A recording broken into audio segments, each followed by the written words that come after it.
nuko rero nanone Amerika urabona ko hari icyemezo yafashe, Amerika hari icyemezo yafashe kuri ibi bintu, yamaze guhamagara Ruto, nabyo turaza kubigarikaho. Amerika yahamagaye Ruto iramubwira iti dore condition d'existence ni izi ngizi, dore hari bigomba kubaho byanze bikunze guhana hagati y'abari ku rwego rw'abasirikare b'u Rwanda n'abanyapolitike b'u Rwanda, ndetse no ari kwishyiramo akantu mbona kari kureba cyane cyane u Rwanda, kuko u Rwanda rukemuye ikibazo nta n'ikindi cyacyo, turabigarukaho nabyo.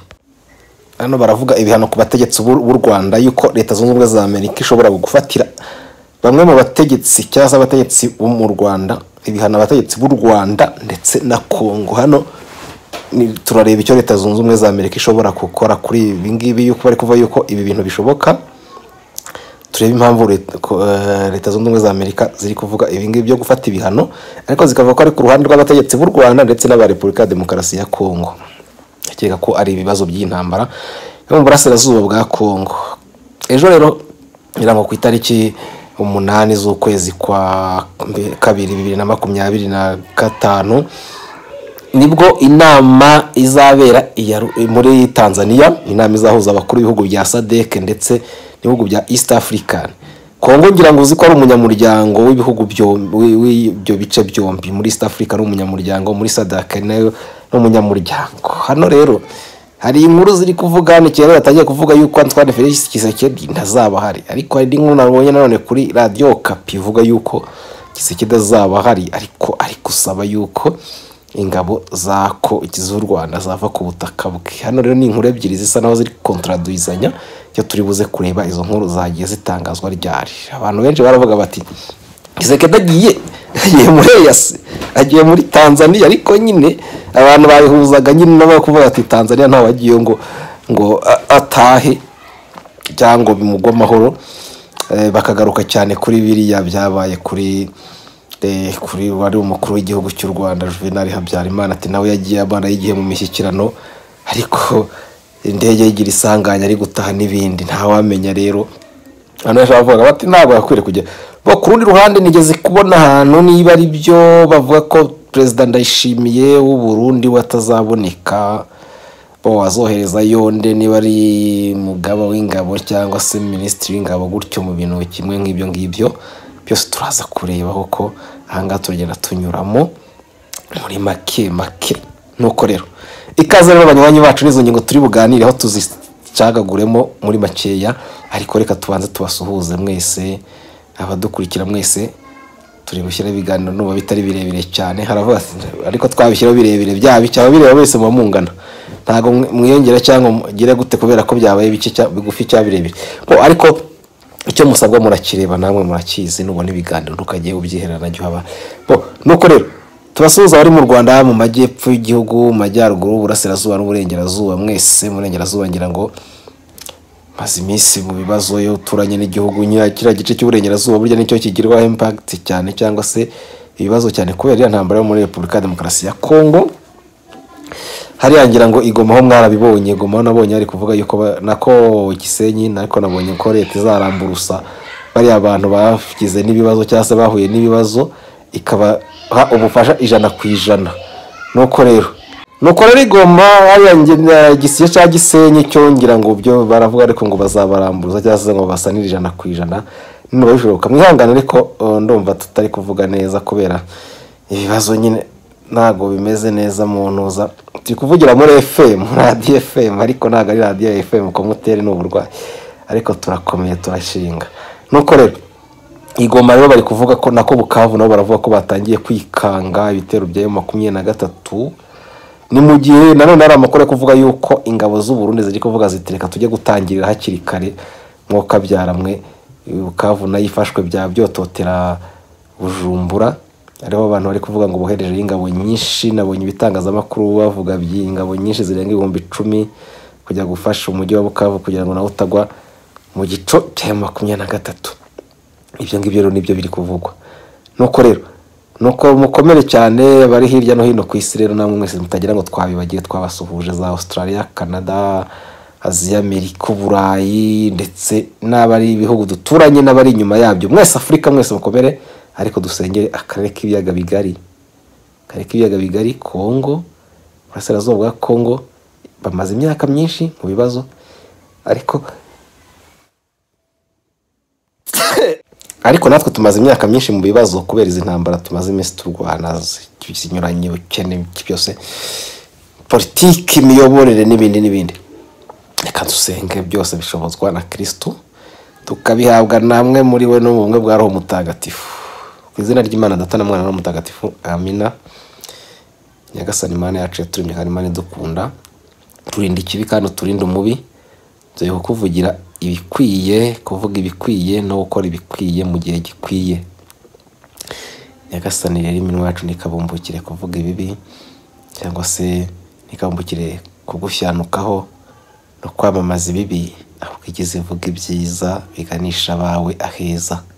Duhe izo mbaraga kandi duhe n'izo mpano, yumvwe na benshi kandi bagira akamaro.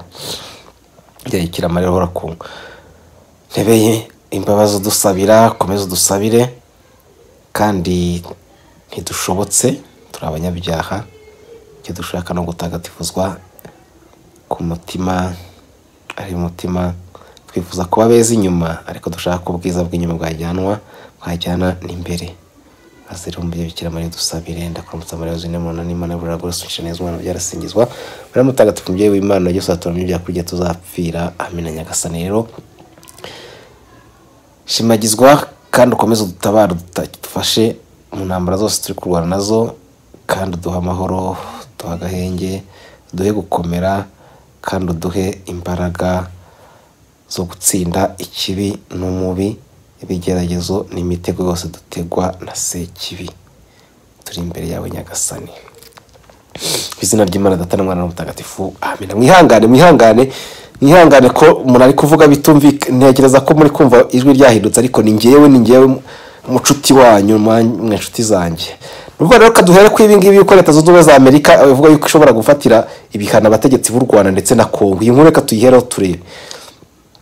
Abategetsi b'u Rwanda na Kongo bazaba bazira iki? Kongo iri gusaba yuko abategetsi b'u Rwanda, igisirikare cy'u Rwanda twafatirwa ibihano kubera gutera Kongo, ariko se kuki Leta Zunze Ubumwe za Amerika ibibona muri yo angle yombi? Bose reka tubasekurire hamwe.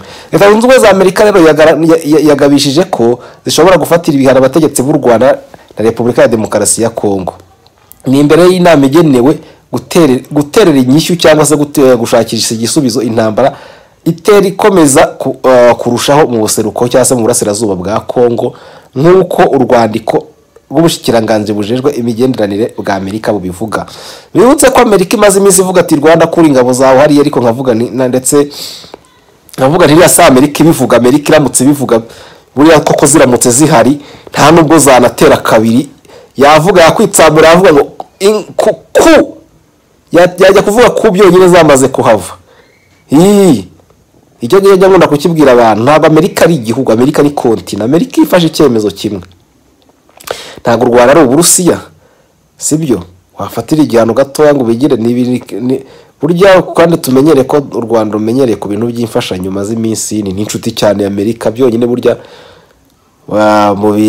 nubwo wavuga ngo Amerika ni mbi cyangwa se na Kongo ni mbi, u Rwanda ruvuga ruta Amerika, Rwanda ruvuga ruta Amerika ku bwa Trump yari mbi,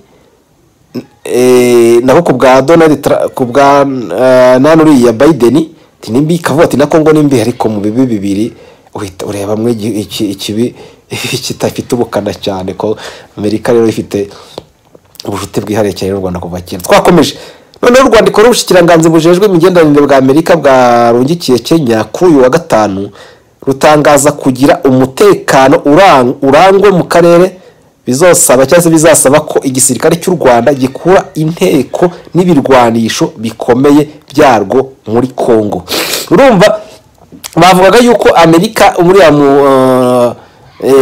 minisitiri w'ububanyi n'amahanga yahamagaye Ruto, ariko twari tutaramenya icyo yamuhamagariye. Uru rwandiko ubushikiranganje cyangwa minisitiri w'ububanyi n'amahanga yageneye Amerika, yageneye Kenya kuri uyu wa gatanu, Kenya mwibuke ko ari yoboye East African, rutangaza kugira ngo umutekano urangwe mu karere, bisaba yuko igisirikare cy'u Rwanda gikura inteko n'ibirwanisho bikomeye byarwo muri Kongo. Urumva ko Amerika ahari ihagaze ya Donald Trump uyu munsi.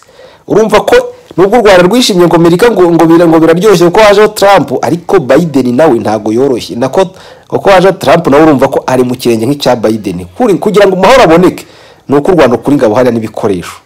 Noneho Kenya rero nicyo gihugu kiyoboye muri iki gihe ishyirahamwe ry'ibihugu byo muri Afurika y'ubuseruko cyangwa se Afrika ya East Africa niko. Noneho u Rwandiko rutangaza ko mu gihe Amerika iriko cyangwa se iko isaba impande zombi zihanganye guhagarika imishamirano izakwiyumvira ibihano ku mpande zitazokubahiriza ibisabwa, harimo abategetsi b'igisirikare n'aba leta mu bihugu bihanganye byombi. Niko ngo Amerika izabigenza, izafatira ibihano abasirikare, abategetsi hagati y'ibihugu utazubahiriza icyo agomba gukora. Ariko urumva ko u Rwanda nirwo rusabwa ikintu gikomeye, gukura ibirwanisho byabyo muri Kongo ndetse no gukura ingabo muri Kongo. Deja bakuye ingabo zabo muri Kongo, ngira ngo imihambara yaba yahagaze Sero l'Amerique nkuko Amerika yabivuga, ari zaba ari kurwana bande kandi vuga yuko ari ingabo z'u Rwanda ziri kuharwana. Urumva ko ibi birareba cyane, urumva ihwari nini riri ku Rwanda cyangwa urutoki nini riri ku Rwanda, kuko yabihakuye nta ntambara yabigihari, Kongo ntiyabigifatika. Noneho Kongo n'u Rwanda biragirizanya uruhara cyangwa se uruhagarara rurangwa mu buseruko bwa Kongo. Muri yangana ko inkuru yanditse mu Kirundi, aho rero barwanya ubutegetsi bo mu murwi wa 23 bafashe umurwa mukuru w'intara ya Kivu yo mu Maruko. Muri iki gihe bariko bafata ibindi bice mu buseruko bw'iki gihugu. Hano rero urumva koko bari kuvuga batema 23 iri kumanuka yerekeza mu bice bya Kivu y'Amajyepfo za Bukavu, ariko mu by'ukuri Amerika iravuga iti suko nkuko bimeze, irashaka ko bahagarika vuba intambara. Batabikora tuzareba uri guteza ikibazo cyane, tugire dute tumukanira umukwiye. Tuzareba nama izabiri mwiki ya nama ishobora kuza uko bibona, ashobora gutera ku Rwanda batisubira abasirikare bawe hariya n'ibikoresho bikomakomeye. Urabona n'icyo Amerika iri gushaka, ariko urabona ko mu busesenguzi bwanjye ndetse ndaza kubabwira nyuma ni gusoza. None inama ikomeye rero y'abategetsi b'ibihugu byo muri Afurika yo mu buseruko na Afurika yo mu manuko yatangira kuri uyu wa gatanu mu gihugu cya Tanzania. Byitezwe ko Perezida wa Kongo Felix Tshisekedi n'u Rwanda Paul Kagame bayitaba. Gatanu ho yatangiye. Perezida Kagame rero yagirizwa na leta ya Kongo n'ishyirahamwe mpuzamakungu ONU n'ibindi bihugu bikorana byo mu burengero bw'isi ko aha ibirwanisho kandi ashyigikiye abarwanya ubutegetsi bo mu murwi wa 23. U Rwanda rwagumye ruhakana ibyo birego. Noneho mu kwezi kw'indwi rero ku mwaka urangiye, ubushikiranganzi bujejwe ikigega muri Amerika bwarafatiriye ibihano Alliance Fleuve Congo, urunani rw'abarwanya ubutegetsi rurimo umurwi wa 23.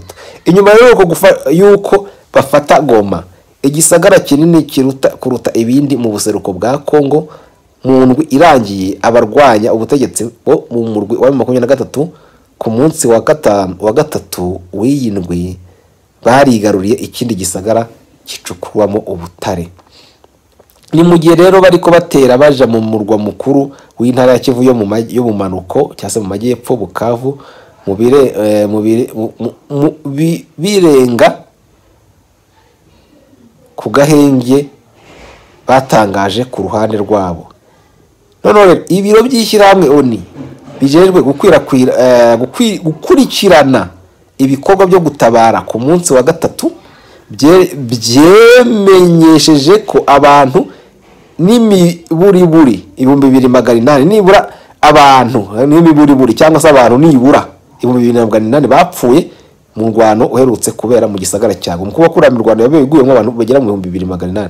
Muri icyo gihe rero ubutegetsi mukuru w'ishyirahamwe ONU ajejwe agateka ka muntu obita Volker Turk kuri wa gatanu yabwiye abari mu nama yihuta y'akanama ka ONU kagejwe agateka ka muntu ko yiteze ko amabi afatiye ku gitsina yiyongera mu karere, harimo gufata abapfasoni n'abakenyezi ku ngufu, nkuko tubikesha ikinyamakuru bita Reuters.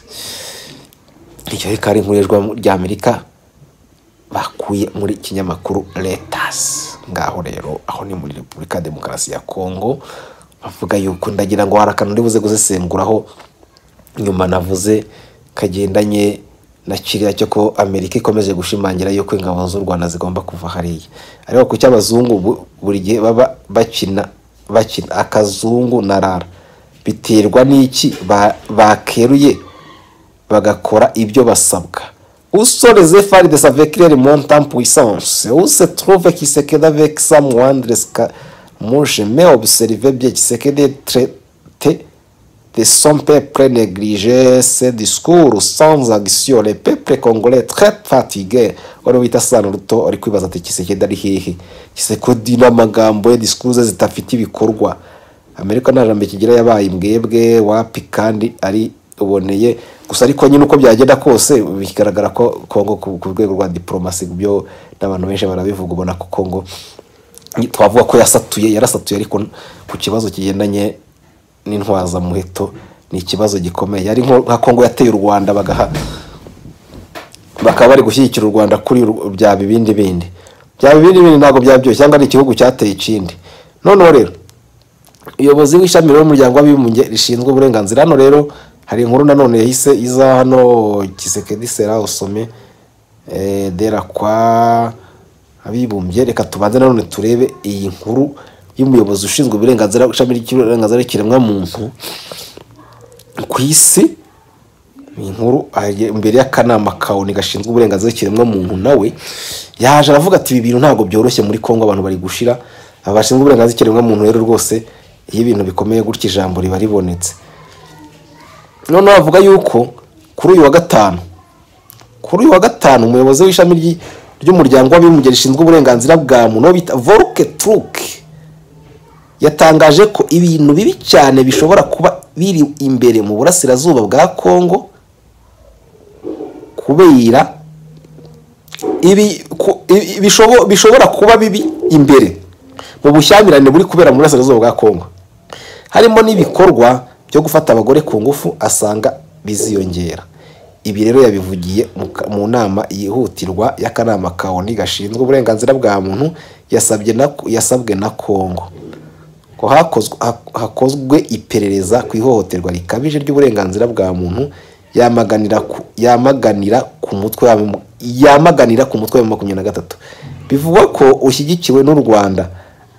Aba barwanyi bafashe umujyi wa Goma kandi bigaruriye mu turere twinshi. Umuyobozi w'ishami rya ONU ryita ku burenganzira bwa muntu bita Turk cyangwa Tak niba ari gutyo, yabwiye abari bari mu cyumba cy'inama barimo abadiplomate n'imiryango iharanira uburenganzira bwa muntu Geneve mu Suisse ati nihatagira igikorwa ibibi bishobora kuba bitaraza bizagera ku baturage bo mu burasirazuba bwa Repubulika ya Demokarasi ya Kongo n'abo hakurya y'imipaka y'igihugu. Ati abo bose bavuga rikijyana bagomba kugira icyo bakora vuba na bwangu bagahagarika ibintu biteye agahinda.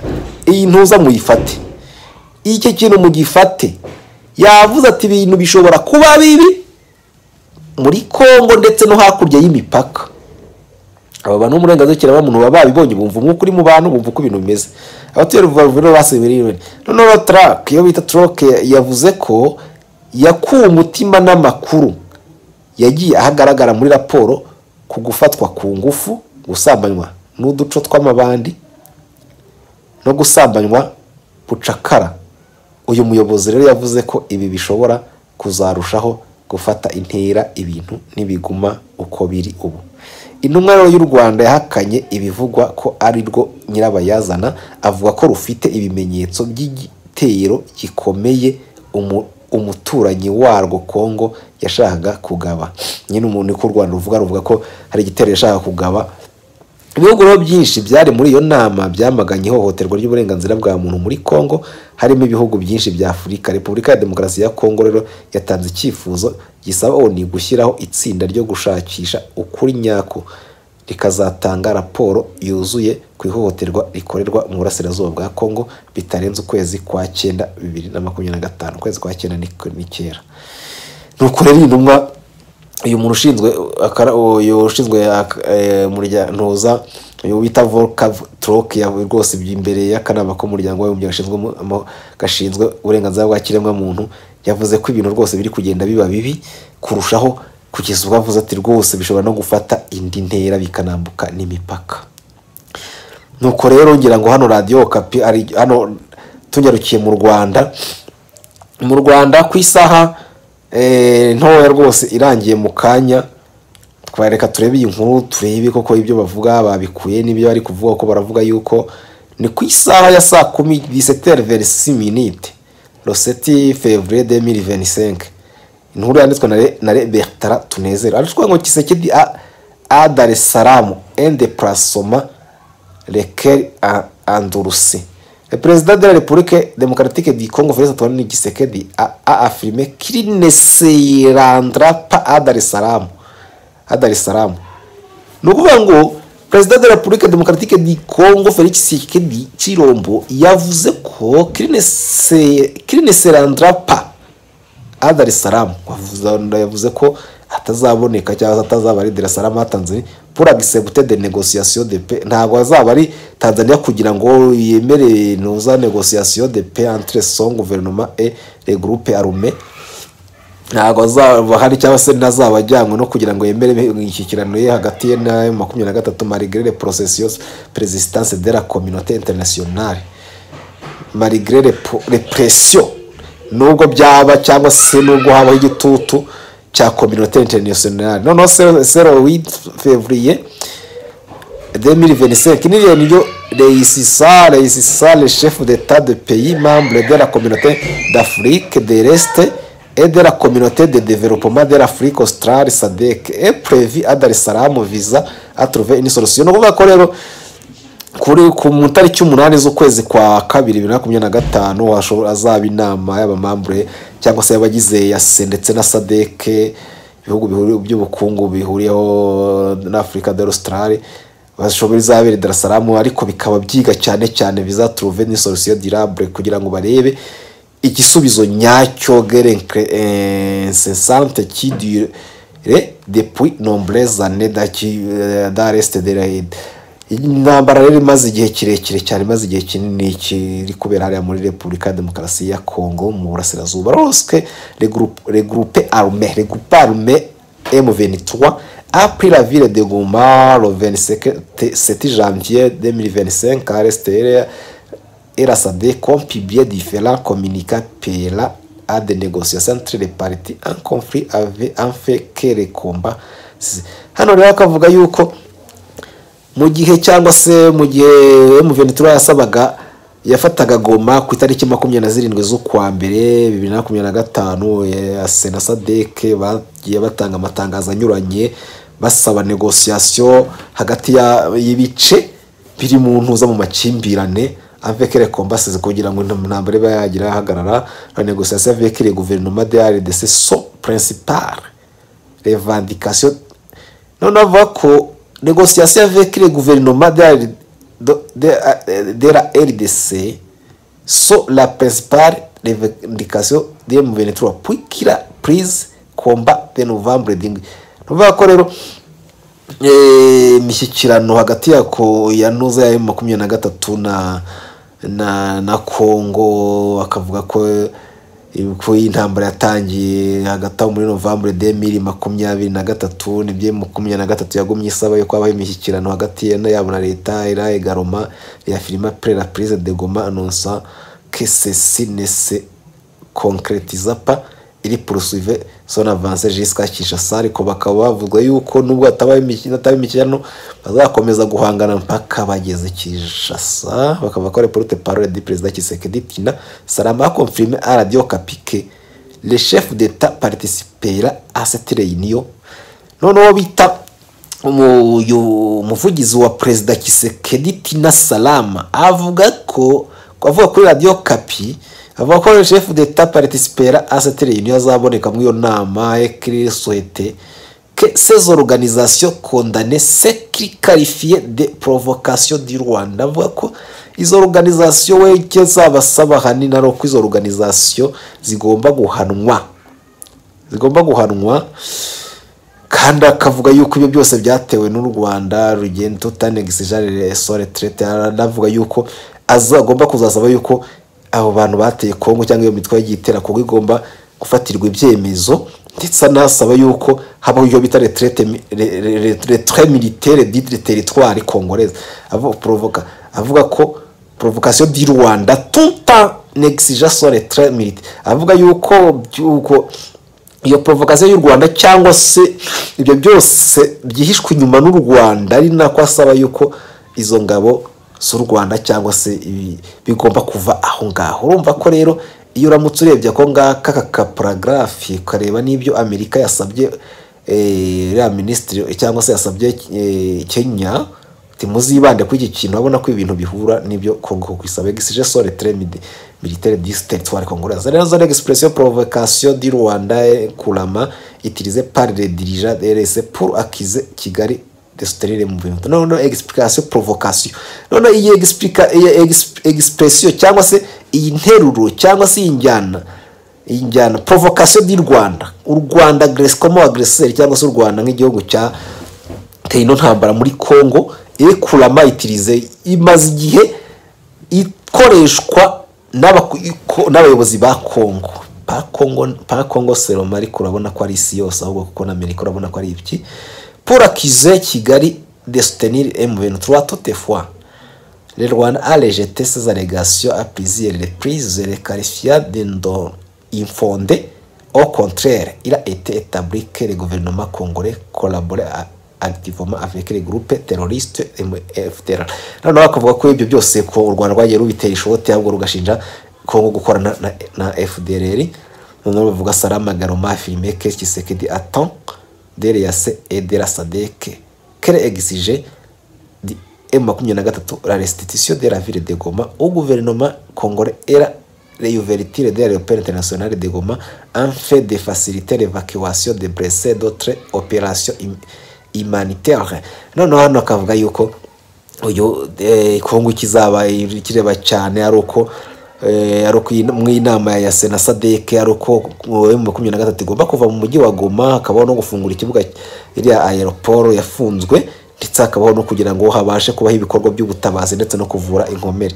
Toutefois, elle n'a pas précisé si le gouvernement de la RDC est disposé à répondre aux demandes de la communauté internationale ou di M23 envie d'un retour en paix d'Arès.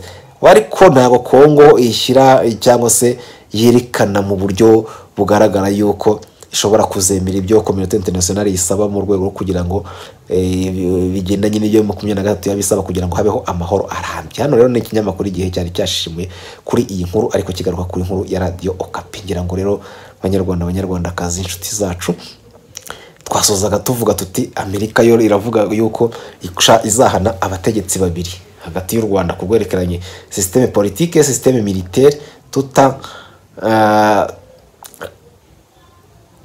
byose banareba cyane muri rusange kuri Kongo nayo ati nabyo birashoboka, atariko bakariba uzanga gukora icyagombye gukora ko nizo nuko bagomba guhagarika imirwano. U Rwanda rugomba gukura ibikoresho byarwo muri Kongo ndetse no gukura ibikoresho byayo muri hariya n'abasirikare bayo.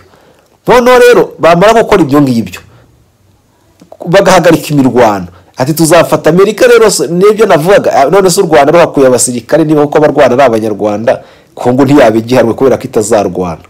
Sinzi rero none niba haguma bakarwana bazabahana bose uko bari kurwana, nta wamenye. Reka tubitega amaso. Nuko rero mugira ibihe byiza kandi mukomeze kunogerwa n'ibiganiro byacu n'imwizerwa Silva President PSB kuri Kigali mu Rwanda. Kiganiro nagaruka mugira ibihe byiza. Ciao.